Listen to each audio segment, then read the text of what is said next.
Tako, ti papirčki so se posušili in sedaj lahko začnemo z izdelovanjem voščilnic.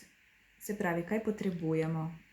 Te osnove, s kateri bomo delali, iz njih bomo vzeli sol dol, potem potrebujemo en svinčnik, mekol lepilo, potem te pripravljene voščilnice, bele kartončke, iz katerega bomo izdelali voščilnico.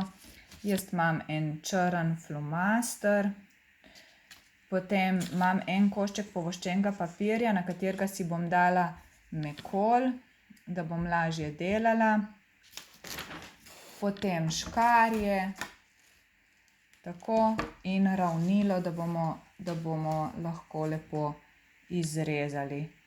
Tako, če bi želeli, pa lahko uporabimo še razna ta lepila z bleščicami še za dodatno okrasitev.